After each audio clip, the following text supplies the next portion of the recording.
Bagaimana Bapak Ibu kabarnya hari ini? Sehat. Alhamdulillah. Jadi sebelum kita memulai acara pada pagi hari ini, yang pertama sekali penghormatan saya kepada Ibu Kepala Sekolah SD Negeri 3 Baktia dan juga kepada Dewan Guru SD Negeri 3 Baktia semua saat ini, teman sejawat saya, guru-guru hebat ada SD Negeri 3 Baktia.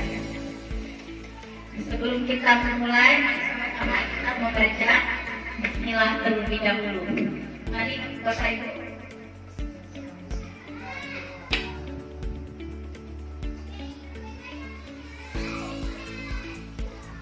Oke Bapak Ibu, gimana? Masih semangat nggak? Alhamdulillah kalau memang masih semangat pada pagi hari ini, kita tes ya semangatnya. Boleh? SD 3 Luar biasa. SD 3 Luar biasa. Ya, terima kasih Bapak Ibu semangatnya untuk hari ini. Oke, kita lanjutkan dengan pada hari ini saya adalah Yudiana SPD CGP angkatan 11 dan akan melengkapi pembelajaran saya untuk hari ini, yaitu pada modul 1-4 diseminasi budaya positif. Sebelumnya saya ingin bertanya dulu, boleh nggak Bapak Ibu? Kira-kira yang terlintas di pikiran kita budaya positif itu apa ya? Mungkin dari Bapak Ibu ada yang tahu? Apa itu kira-kira? Budaya positif. Budaya salam. Ya, budaya salam. Cowok, lagi Gotong royong. kerjasama. Ya, berarti budaya positif itu adalah budaya salam, gotong royong, kerjasama, dan semua itu sudah kita lakukan pada sekolah kita saat ini. Ada juga kegiatan pagi kita seperti hari Jumat baca Yasin bersama. Ada juga kegiatan kita Jumat berkah, ya kan Bapak Ibu di sekolah kita. Nah, berarti kita saat ini sudah menjalankan budaya positif pada SD Negeri 3 Baktia saat ini. Kita lanjut ya. Berarti kita masuk kepada konsep inti budaya positif. Konsep inti budaya positif ini ada 7 poinnya. Yang pertama, ada perubahan paradigma belajar. Yang kedua, ada motivasi perilaku manusia. Yang ketiga, ada kebutuhan dasar. Yang keempat, ada posisi kontrol restitusi. Yang keenam, ada keyakinan kelas. Dan yang ketujuh, ada segitiga restitusi. Jadi kita masuk terus kepada pemaparan saya untuk yang pertama, yaitu perubahan paradigma belajar. Nah, di sini ada yang namanya perubahan paradigma belajar, itu berarti pendekatan ini menempatkan siswa sebagai subjek aktif. Berarti siswa kita pada SD Negeri 3 Baktia ini sebagai subjek aktif dalam pembelajaran. Terus ada paradigma yang menggeser pendekatan berpusat pada guru menjadi pendekatan yang berpusat pada murid. Nah, saya ingin bertanya nih kepada Bapak Ibu, saat ini kita mengajar berpusat pada guru atau kita mengajar berpusat pada murid? Berpusat pada murid. Ya, benar sekali. Berarti kita sekarang adalah pembelajaran kita tidak lagi berpusat pada guru. Kenapa? Karena kalau berpusat pada guru, yang aktif itu cuma kita, gurunya saja. Sedangkan kalau kita berpusat pada murid, yang aktif itu siswa kita, murid kita yang menjalankan pembelajaran dengan membuat kegiatan kelompok. Apa yang terjadi dengan kita membuat kegiatan kerja kelompok, siswa kita akan lebih aktif untuk mempresentasikan hasil tugas kelompok mereka. Kenapa kita bilang secara pendekatan yang berpusat pada murid? Karena menurut Ki Hajar Dewantara, kita harus menuntut anak-anak didik kita ke arah yang lebih baik, dan kita memberikan pembelajaran kepada anak didik kita dengan pendekatan yang berpusat pada murid. Seperti pada profil belajar Pancasila, itu di situ ada berapa dimensi? Ini ada 6 dimensi profil belajar Pancasila. Yang pertama, beriman dan bertakwa kepada Tuhan Yang Maha Esa dan berakhlak mulia. Yang kedua, ada mandiri. Yang ketiga, bernalar kritis. Yang keempat, kreatif. Yang kelima, bergotong royong. Dan yang keenam adalah berwawasan global. Ini adalah 6 dimensi pada profil pelajar Pancasila yang kita jalankan saat ini. Nah, berarti kan Bapak Ibu, kita harus merubah paradigma belajar kita seperti yang saya bilang tadi, dari berpusat kepada guru, sekarang kita harus berpusat kepada murid, atau kita harus memberikan pembelajaran yang berpihak kepada murid. Kita lanjut ya. Kita lanjut. Yang kedua itu ada namanya disiplin positif. Nah, disiplin positif itu berarti kita menerapkan pendisiplinan yang bertujuan untuk menumbuhkan kesadaran serta memberdayakan anak untuk mandiri. Berarti dalam disiplin positif ini kita harus membuat anak-anak untuk mandiri. Nah, contohnya mandiri apa?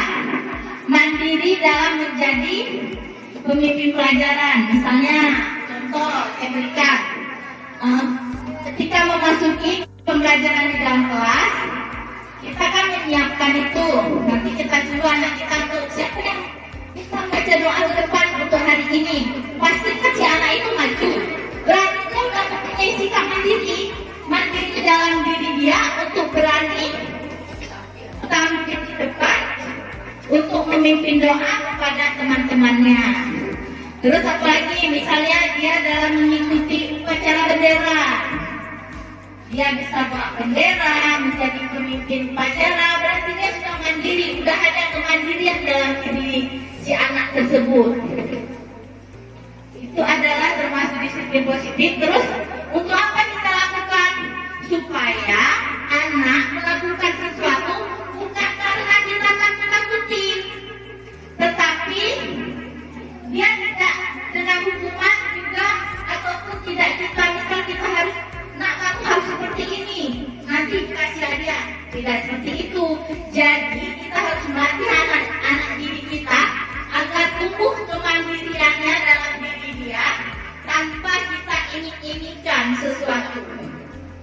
Mungkin bisa dicernakan Bapak Ibu dari pembahasan saya disiplin positif ini. Oh ya, gimana ini? Kayaknya belum pada siap. Kita semangat lagi ya. ST3 luar biasa. ST3 luar biasa. Ya, kita lanjut lagi. Untuk yang ketiga, ada namanya motivasi perilaku manusia. Motivasi perilaku manusia ini ada 3. Yang pertama, bisa Bapak Ibu lihat di situ, misal kita untuk menghindari ketidaknyamanan atau hukuman. Nah, si anak ini kadang dia menghindari ketidaknyamanan dia di dalam kelas, ataupun dia takut hukuman dari gurunya. Makanya kita hindari itu. Makanya kita berikan dia motivasi perilaku. Yang kedua, kita untuk mendapatkan imbalan atau penghargaan dari orang lain. Nah, itu juga kan kita tidak boleh ingin-inginkan seperti tadi kita bilang, kita sesuatu harus kita berikan, nanti kamu dapat hadiah. Selalu kita ingin-inginkan. Kadang tidak seperti itu, si anak nanti jadi malas belajar, ya kan? Karena yang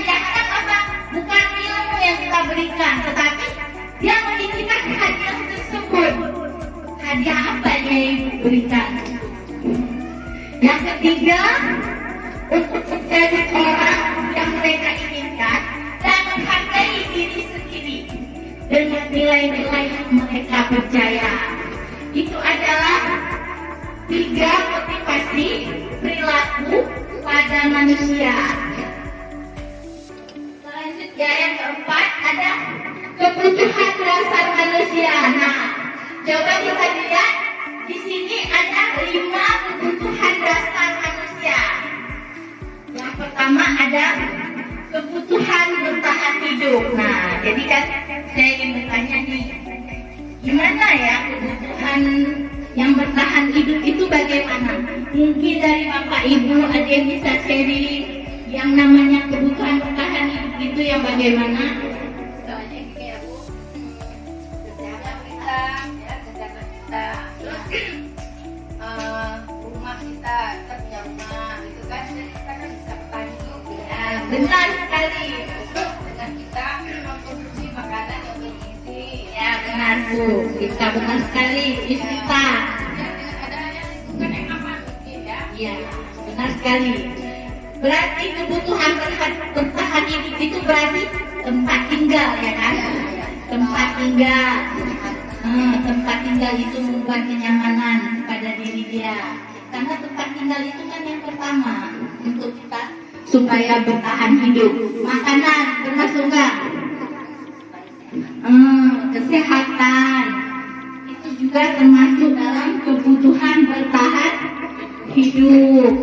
Makanya kebutuhan bertahan hidup ini kenapa ditaruh jadi nomor 1? Karena memang kita harus ada bertahan untuk kita dapat hidup. Dan yang kedua ada kebutuhan cinta dan kasih sayang. Mungkin ada yang mau sharing sama saya yang gimana itu ya? Kalau contohnya kita dalam cinta dan kasih sayang pada kebutuhan manusia. Siapa yang ada bisa sharing? Mungkin dari Ibu apa? Misalnya mungkin mau sharing.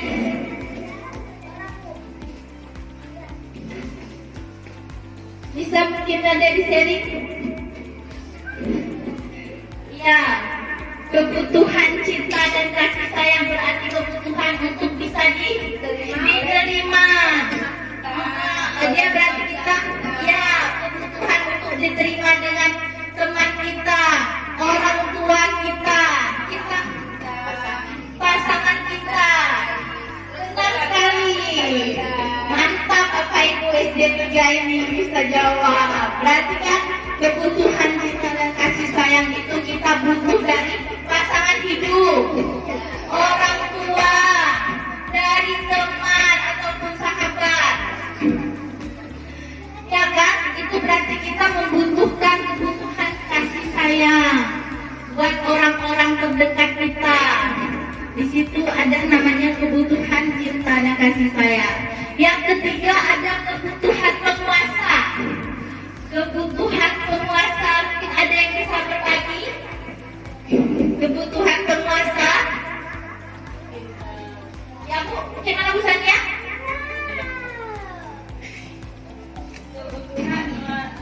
Penguasa itu seperti apa? Kebutuhan penguasa? Untuk dihargai. Iya, benar sekali. Misalnya kebutuhan dia ingin selalu dihargai. Saya contohkan misalnya, misal kita itu ada kebutuhan penguasa pada diri dia ingin pengakuan dari kita bahwasannya dia ingin dihargai, ingin disanjung-sanjungkan. Nah, di situ ada kebutuhan penguasa pada anak didik kita. Bisa dicerna ya Bapak Ibu pemahamannya? Sudah mulai lemas lagi nih. SD 3. SD 3.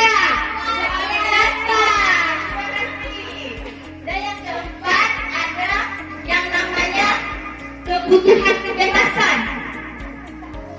Kebutuhan kebebasan. Ada yang namanya kebutuhan kebebasan. Gimana ada yang mau sharing kebutuhan kebebasan? Kebutuhan kebebasan. Bebas. Ingin berarti kebutuhan kebebasan si anak ini, kita umpamakan aja pada anak kita, dia selalu ingin mencoba hal-hal baru pada dirinya. Jadi kita harus mendukung dia, harus mensupport dia. Jangan kita jatuhkan mental si anak karena dia suka mencari hal-hal baru dalam hidupnya. Jangan kita jatuhkan mental dia, tetapi kita support. Hal seperti apa? Apalagi jika halnya bersifat positif.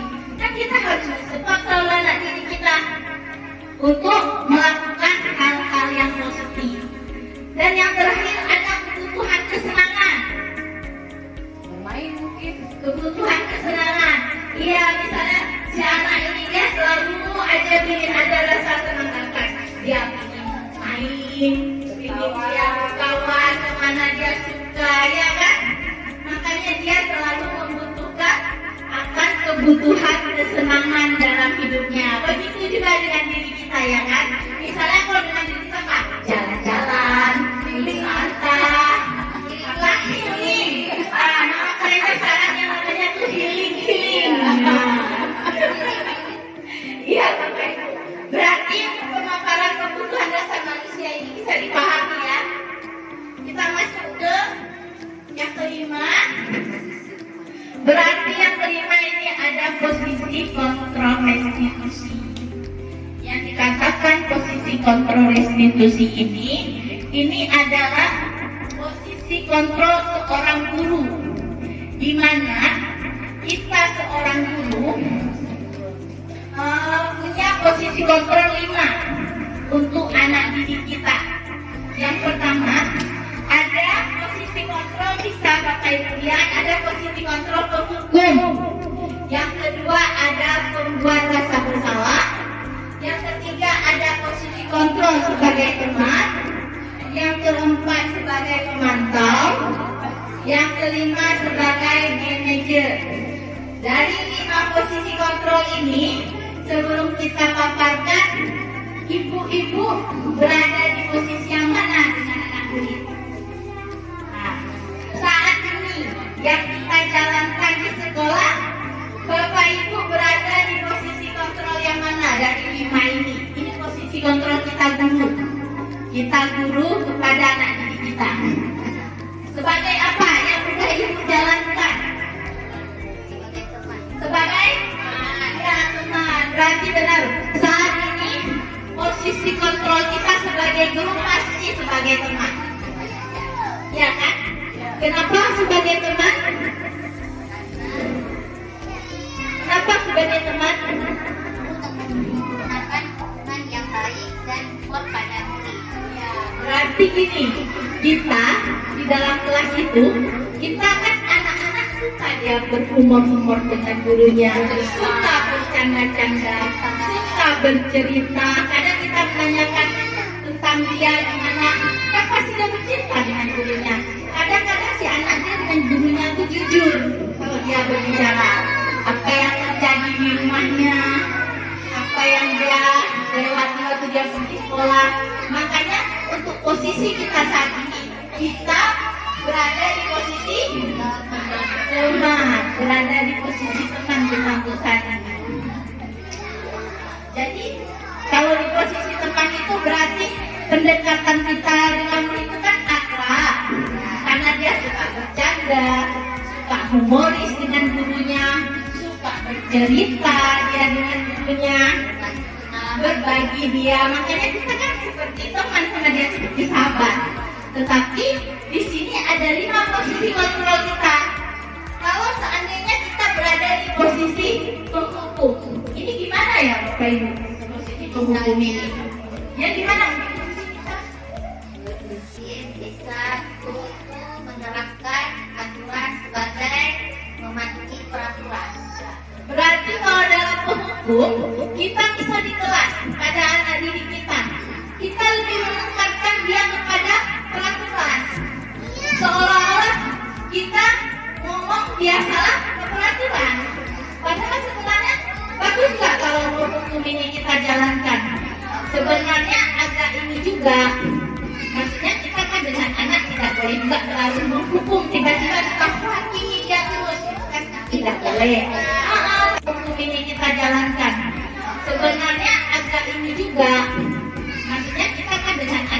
Jadi nggak terlalu menghukum, tiba-tiba kita hakimi dia terus, itu kan tidak boleh. Tapi punya aturan boleh. Kan nggak langsung kita ya kamu, itu kan nggak boleh kita vonis dia langsung salah. Kadang-kadang si anak itu kan belum tentu dia salah. Nah, itu untuk posisi penghukum. Sedangkan kalau untuk posisi dia sebagai pembuat rasa bersalah, itu kayak mana kita sebagai guru misal dengan anak kita sebagai pembuat rasa bersalah. Misalnya biasanya suara ibu tuh lemah lembut, suatu perkataan lemah lembut. Dan ibu misalnya sama kecewa sama kamu, jangan mentah-mentah. Berarti kalau dalam pembuat rasa bersalah kita waktu berbicara pada anak, ibu kecewa sama kamu. Kenapa kamu seperti itu? Suara kita pelan, tetapi penyampaian pada anak dia seperti terasa, oh iya ya, berarti saya salah. Sampai ibu berkata seperti itu, udah dengan lemah lembutnya ibu gurunya berkata. Jadi kita menekankan si anak ini waktu berbicara seperti dia merasa bersalah gitu. Karena kita dengan bahasa kita yang lembut, tetapi menekan pada si anak tersebut. Membuat rasa bersalah. Kira-kira kalau kita lakukan seperti itu nyaman nggak anak didik kita ya? Ya, karena kita berbicara kepada anak didik juga tidak boleh kasar. Karena anak didik itu kan penuh kasih sayang. Apalagi kita ini kan masih SD, anak-anaknya, apalagi masa pertumbuhan. Terus yang tadi teman udah ya, sebagai teman berarti kita berbicara, dia suka kita humor, sebagai sahabatnya bisa dia bercerita, keluh kesah, masalah dia mungkin ada di rumah dia bisa bercerita sama gurunya, sehingga kita berada di posisi teman. Kalau kita sebagai pemantau itu gimana? Pemantau. Pemantau berarti kita sebagai guru kita selalu mengawasi. Kita berarti mengawasi anak, tapi juga kita bertanggung jawab dengan apa yang si anak itu lakukan. Itu berarti kita berada di posisi pemantau. Selanjutnya, kalau berada di posisi manajer ini kita punya sikap harus seperti apa? Berarti lanjutnya kita harus berbuat sesuatu bersama dengan tim. Dalam Bapak Ibu kita ada di posisi manajer.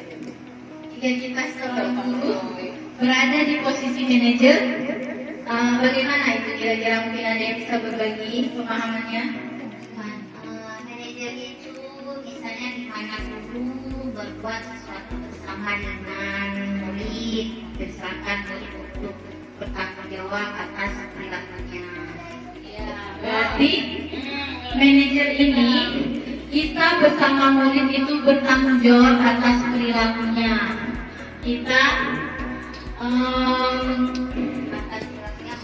mendukung murid agar perilakunya itu terbaik terus dengan bersifat positif. Ya kan? Kita harus mendukung dia ke hal-hal positif. Berarti dalam posisi manajer ini, posisi kita ini kita mendukung setiap kegiatan murid kita dengan hal-hal yang positif. Kita dukung dia kepada hal-hal yang positif. Jadi dari kelima posisi kontrol guru tersebut, kira-kira kita harus berada di posisi kontrol mana saja? Selain tadi katanya udah pada teman, terus pada manajer, iya kan? Ini posisi kontrol di mana kita harus mendukung si anak didik tersebut ke hal-hal yang positif. Oke, kita lanjut sekarang kepada keyakinan kelas. Waktu saya katakan keyakinan kelas, kira-kira yang ada di pikiran Bapak Ibu apa ya keyakinan kelas itu? keyakinan kelas. Keyakinan kelas itu berarti apa? Berarti tindakan atau perilaku yang kita lakukan di dalam kelas dapat menentukan terciptanya sebuah lingkungan yang positif. Berarti perilaku yang kita ciptakan di dalam lingkungan dengan bersifat positif. Terus kenapa harus keyakinan kelas? Kenapa tidak peraturan kelas saja? Apa bedanya keyakinan kelas dengan peraturan kelas? Mungkin apa bedanya kira-kira? Keyakinan kelas apa peraturan kelas? Kalau peraturan kelas itu yang namanya peraturan itu pasti ada hukuman. Sedangkan keyakinan kelas tidak ada hukuman. Kenapa tidak ada hukuman? Di keyakinan kelas kita memberikan kepada anak didik nilai-nilai kebajikan. Nilai-nilai kebajikan kita terapkan kepada anak didik kita pada keyakinan kelas. Sedangkan pada peraturan kita kan menerapkan di situ hukuman. Terus kalau pada peraturan yang menentukan guru bersama kepala sekolah. Sedangkan keyakinan kelas yang menentukan dan membuatnya kita guru bersama siswa atau bersama murid. Makanya di situ tidak ada hukuman, tetapi yang kita terapkan nilai kebajikan kepada anak didik kita. Itu bedanya antara keyakinan kelas dengan peraturan kelas. Mungkin bisa dipahami Bapak Ibu? Ya, amin. Pernyataan keyakinan kelas hendaklah senantiasa dibuat dalam hal yang positif. Nah, seperti yang saya bilang tadi, pernyataan keyakinan kelas kita harus membuatnya pada hal yang positif. Seperti misalnya, semua warga kelas hendaklah ikut berkontribusi dalam pembuatan keyakinan kelas. Berarti anak didik kita di dalam kelas ikut menentukan keyakinan kelas. Sedangkan kalau peraturan kelas kita sendiri guru bisa membuatnya, karena pada peraturan pasti ada hukuman. Sedangkan pada keyakinan kelas tidak ada hukuman, tetapi kita memberikan nilai-nilai kebajikan kepada anak didik kita. Kita lanjut yang ketujuh ya. Segitiga restitusi. Pada segitiga restitusi ini ada tahapannya. 3 tahapan pada segitiga restitusi. Ya, yang pertama ada menstabilkan identitas. Yang kedua ada validasi tindakan yang salah. Yang ketiga ada menanyakan keyakinan. Dari ketiga tahapan segitiga restitusi ini, mungkin kita sudah menerapkannya belum di sekolah kita? Kira-kira ya, kalau memang belum, mulai sekarang nanti kita terapkan. Jika anak berbuat kesalahan, jangan langsung kita hakimi, tetapi kita bimbing dia, kita tegur dia dengan cara memakai segitiga restitusi, dengan memakai 3 tahapan pada segitiga restitusi. Nah, ini udah mulai lemah nih, udah mulai siang kayaknya ya. ST3 luar biasa. Semangat lagi. ST3 luar biasa. Iya, terima kasih Bapak Ibu. Kita lanjut pada segitiga restitusi. Ada menstabilkan identitas. Kira-kira ada yang mau berbagi nggak menstabilkan identitas? Mungkin Bu Rosmani bisa berbagi sedikit.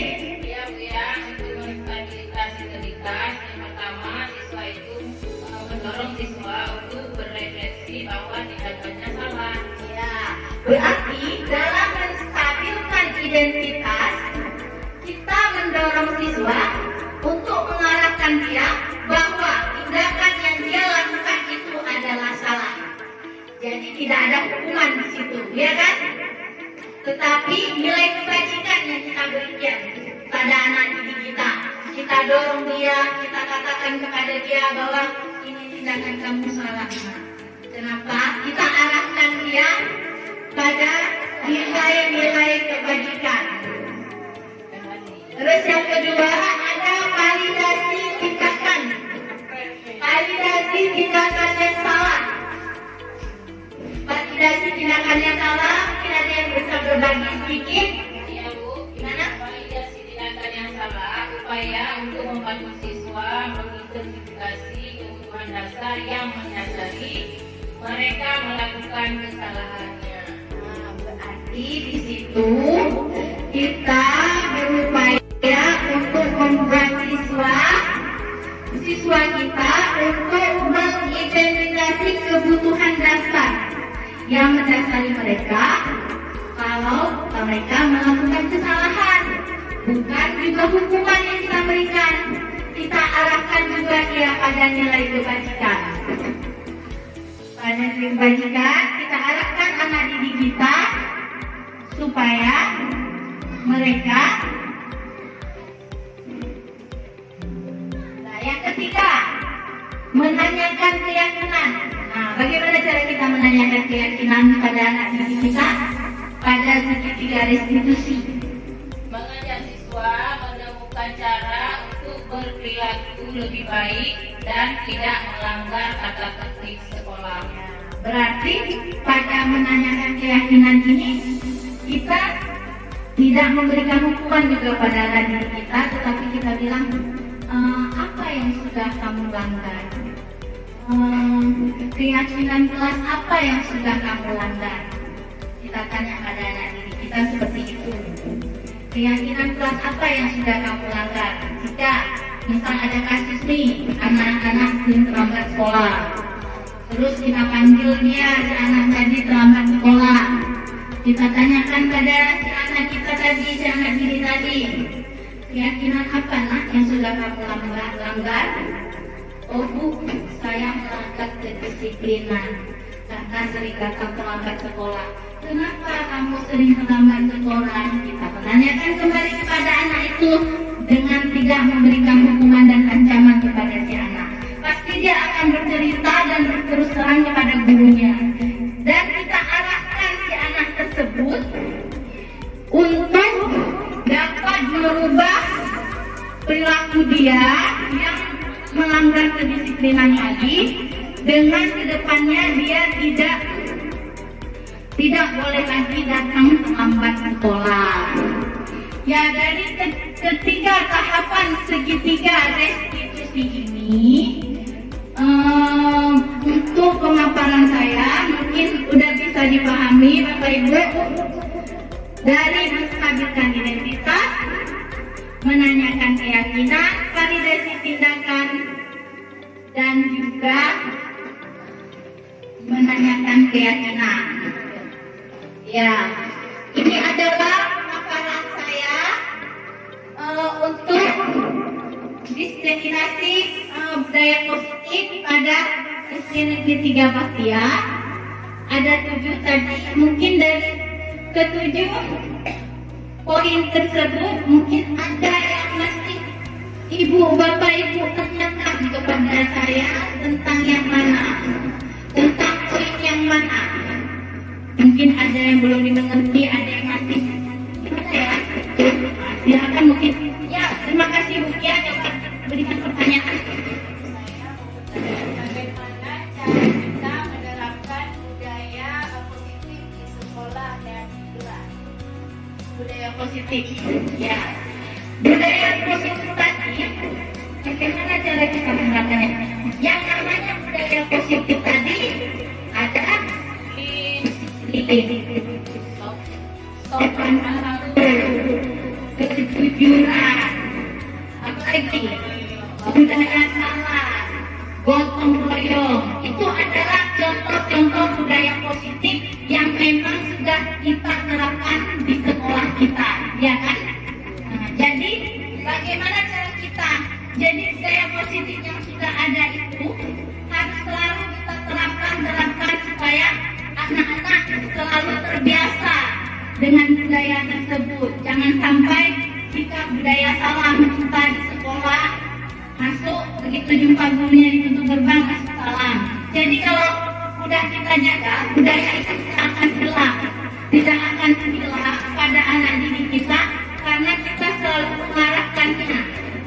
Terus seperti kita baca Yasin bersama hari Jumat, itu kan memang sudah rutin kita baca setiap Jumat. Jadi jangan sampai budaya-budaya yang ada di sekolah tersebut kita hilangkan, tapi selalu harus kita terapkan setiap hari dan setiap hari. Begitu juga di dalam kelas, saling menghargai kita kepada teman, juga termasuk budaya positif, ya kan? Misalnya kita menghormati guru, berteman dengan teman, jangan saling mengejek-ngejek. Itu juga nggak boleh karena termasuk bullying. Makanya kita juga sebagai bapak dan ibu guru salam. Jadi kalau udah kita jaga, budaya itu tidak akan hilang pada anak didik kita karena kita selalu mengarahkannya. Terus seperti kita baca Yasin bersama hari Jumat, itu kan memang sudah rutin kita baca setiap Jumat. Jadi jangan sampai budaya-budaya yang ada di sekolah tersebut kita hilangkan, tapi selalu harus kita terapkan setiap hari dan setiap hari. Begitu juga di dalam kelas, saling menghargai kita kepada teman, juga termasuk budaya positif, ya kan? Misalnya kita menghormati guru, berteman dengan teman, jangan saling mengejek-ngejek. Itu juga nggak boleh karena termasuk bullying. Makanya kita juga sebagai bapak dan ibu guru, kita harus selalu mengarahkan anak-anak kita kepada budaya yang positif di luar kelas maupun di dalam kelas. Gimana Bu? Bisa dipahami pemaparannya? Ada lagi yang ingin ditanyakan? Ada lagi yang ingin ditanyakan Bu? Ya mungkin Bu Yusita ingin bertanya ya. Ini tadi tentang segitiga restitusi ya. Pada segitiga restitusi tadi saya melihat ada poin keyakinan kelas. Ya. Terus bagaimana cara kita membuat keyakinan kelas tersebut? Ya, terima kasih, pertanyaannya bagus sekali. Bagaimana cara kita membuat keyakinan kelas? Nah, keyakinan kelas itu kita lakukan di dalam kelas, kan? Itu apa kita lakukan untuk menciptakan hal-hal yang positif. Bagaimana cara kita melakukannya? Kita bimbing anak untuk menuliskan pada kertas peraturan apa aja, atau keyakinan apa aja, atau nilai kebajikan apa yang ingin kita terapkan pada kelas 5 SD Negeri Baktiar. Terus kita bagikan kertas, terus si anak menulis setiap kertas, menempelkannya kepada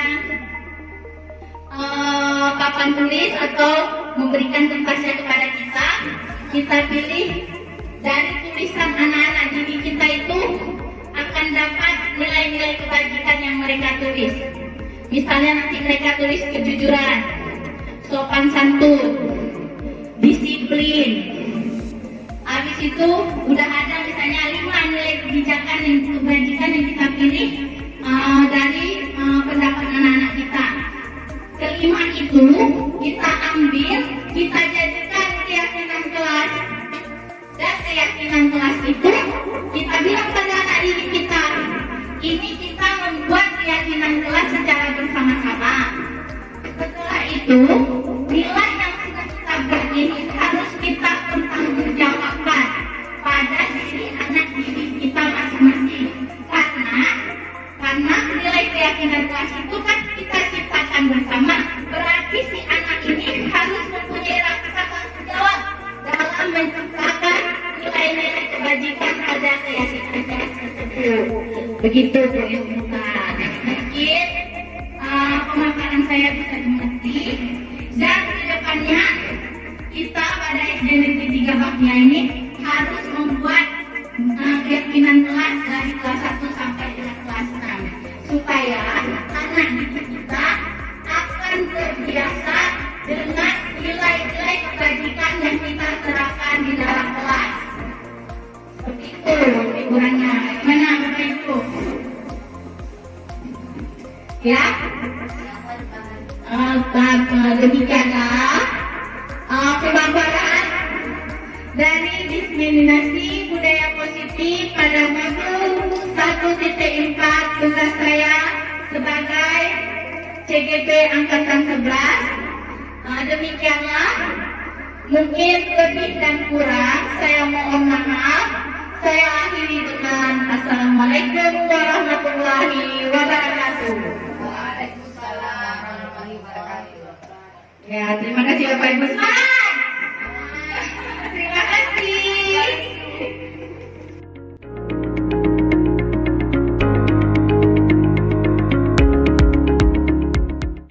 Assalamualaikum warahmatullahi wabarakatuh.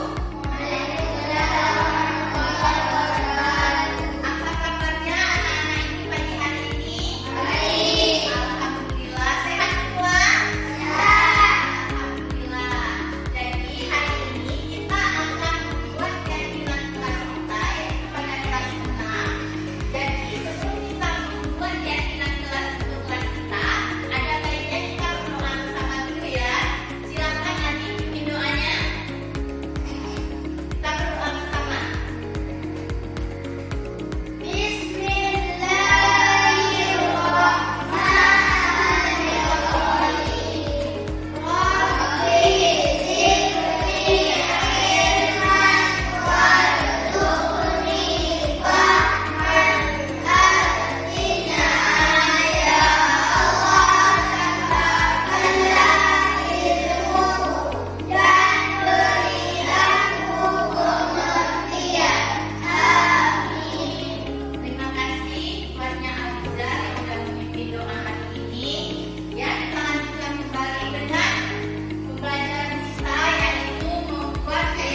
kata-kata yang positif?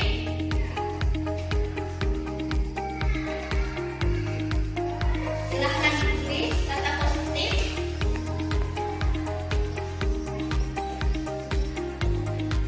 Kata yang bersifat positif. Tadi udah dikasih contoh. Jujur, disiplin, tanggung jawab.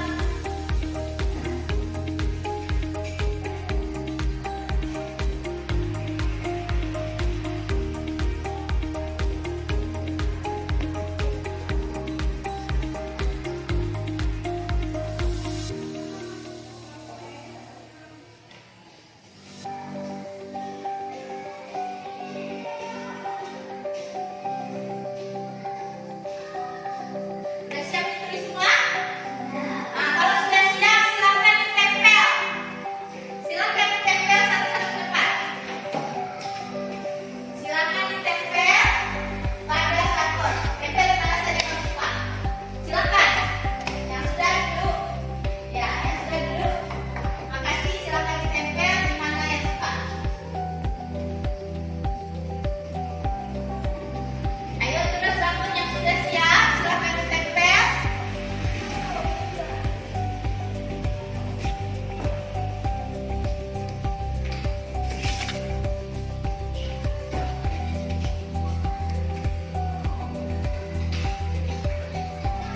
Ya, terus silakan ditempel nak.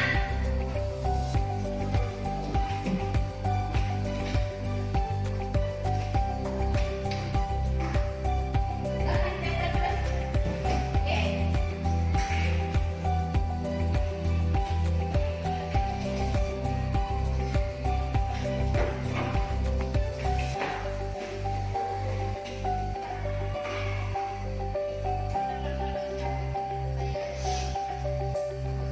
Ya, terima kasih. Berarti kita sudah mendapatkan kata-kata positifnya.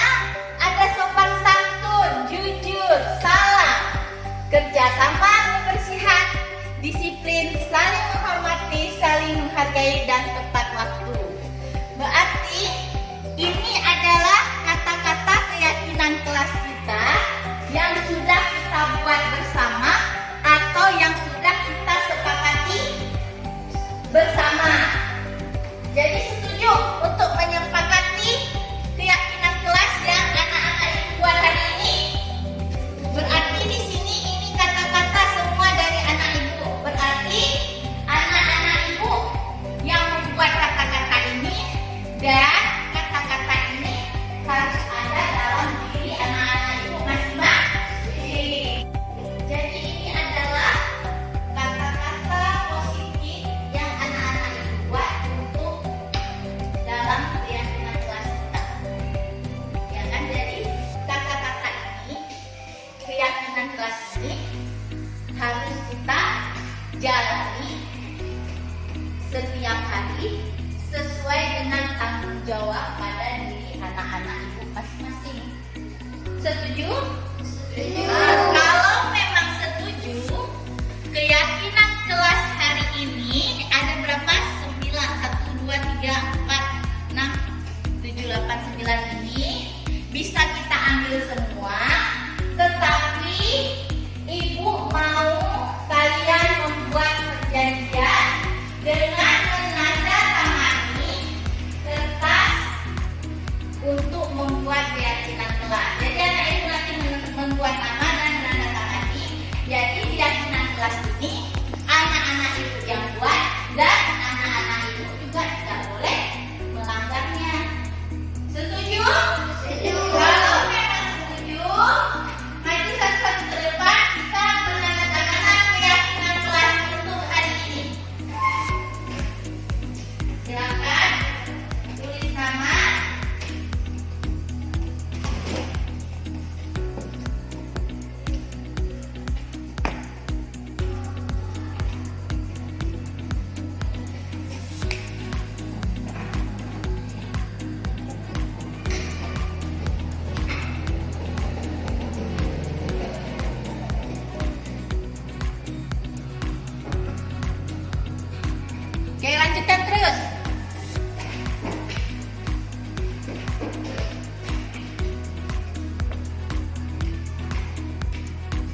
sekali dan seru sekali karena dapat membuat kita lebih menghargai orang lain.